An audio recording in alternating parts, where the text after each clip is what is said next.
Pero tenemos que hacerlo caminar, y nosotros tenemos que hacerlo caminar, tenemos que hacerlo caminar en una dirección, pero no solamente una dirección, tiene que saltar, bailar, cantar, etc., para poder resolver los problemas que tenemos que enfrentar.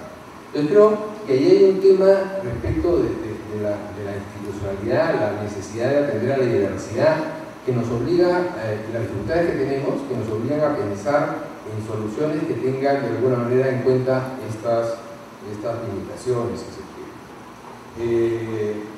Por ejemplo, un problema que tiene que ver con esto puede relacionarse con un tema de la atención importante y necesaria en términos de focalización, lo que se quiere, a la población indígena.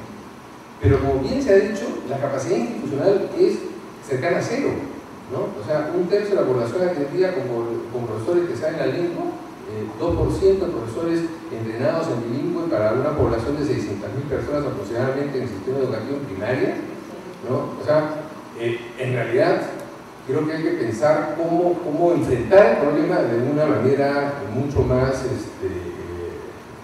imaginativa, si se quiere, ¿no? Y pensar hasta dónde podemos avanzar, por ejemplo, en temas de lectoescritura, ¿no? En lenguas nativas, ¿no?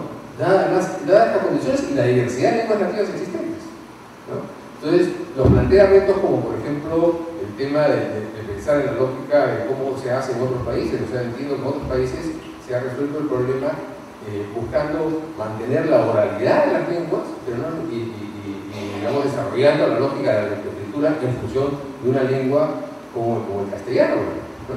Pero en fin, son cosas para debatir, pero creo que esas son cosas que nos se nos plantean en la medida que nosotros desarrollamos modelos que nos permitan interpretar, cuestionar y discutir las propias propuestas que tenemos entre manos. Otro tema, decía yo, otra dimensión es el tema de la acción y la realidad, ¿no?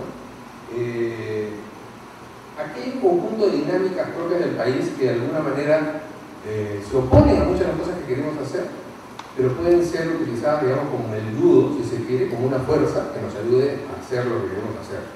Esto suena muy bien cuando se dice, es muy difícil cuando uno piensa hacerlo. A mí, particularmente, no se me ocurren muchas cosas al respecto, pero debería funcionar en esa lógica. Por ejemplo, hay una exposición aquí que tiene que ver con el tema demográfico, ¿no? ¿Qué relación hay entre la educación y la demografía? ¿Cuáles son los problemas de la demografía que de alguna manera tienen que ver con la educación, ¿no? Estos pueden escapar, por ejemplo, aparte de lo que se trata en este momento, que es la educación básica regular, si se quiere. Pero, por ejemplo, los demógrafos hablan ahora de este asunto del bono demográfico. Hablan de la transición demográfica, del bono demográfico. Tenemos una oportunidad. Tenemos la posibilidad de tener ahora una cantidad de jóvenes en el mundo del trabajo, ¿no? Que no tienen la carga, ¿no? Que tienen en otros países. Tenemos una estructura particular en este momento que tiene un periodo. ¿Qué plantea la educación frente a esa situación? ¿No? ¿Cuál es la respuesta del sistema educativo frente, por ejemplo, a esta situación?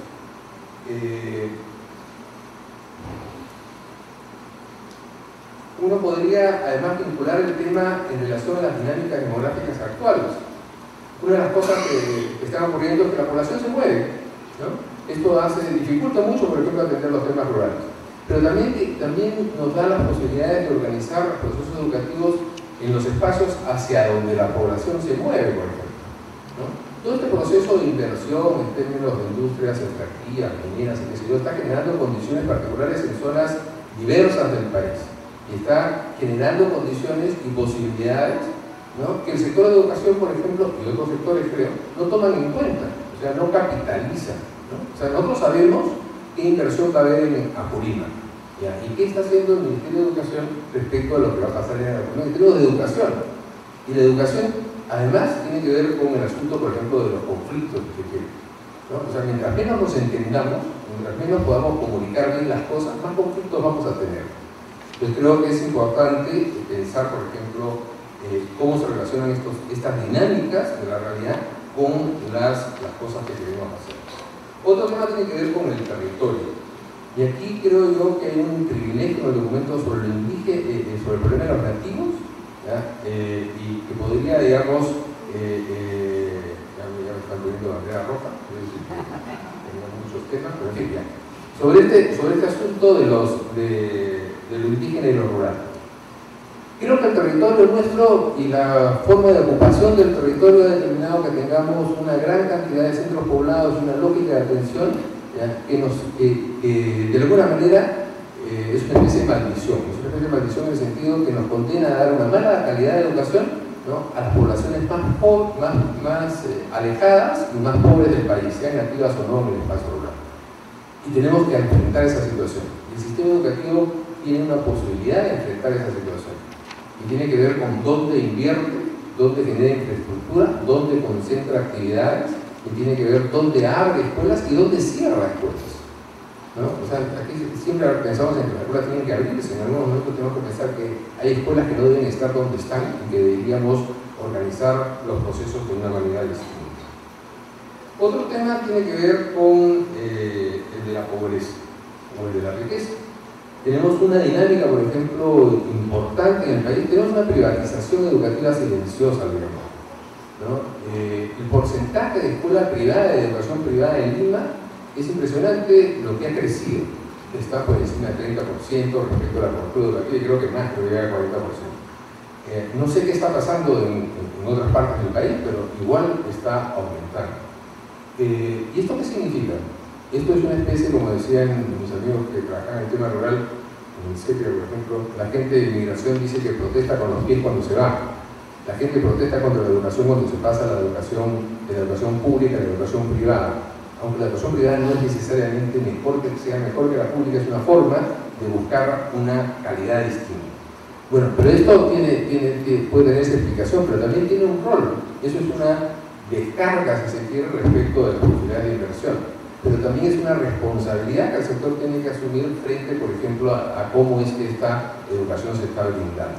Y hay una gran cantidad de población involucrada en ella.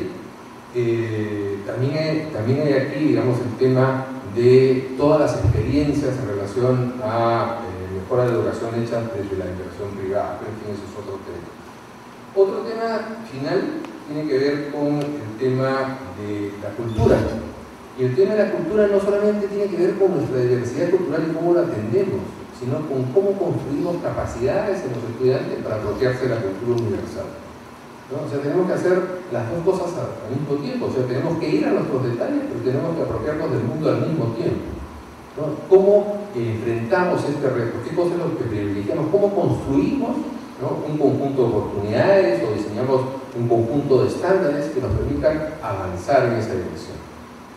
Y finalmente habría que decir que una cosa que tal vez habría que establecer es cuál es, determinar de alguna manera el punto de partida en el que estamos. Si uno revisa el texto, encontrará por el diagnóstico que en realidad estamos recién, digamos, dando los primeros pasos respecto de la calidad educativa. Hemos hecho lo elemental. Ni siquiera somos capaces de repartir los libros escolares que produce el Ministerio de Educación a tiempo, según los indicadores respectivos. O sea, ni siquiera podemos llegar con eso. Ni siquiera en vez de marzo, cuando comienzan las clases, los alumnos tienen su texto escolar. O sea, ni el correo funciona, por decirlo así, ¿no? Entonces, ¿cómo organizamos, ¿no? O sea, dónde estamos y qué cosa es lo que podemos pedirle mínimamente al conjunto del sistema y qué cosa es lo que institucionalizamos para construir una institucionalidad que nos lleve a la lógica de decirle a la educación y pedirle a la educación que logre que las personas puedan desarrollar todo su potencial, ¿no? Eso es. Gracias.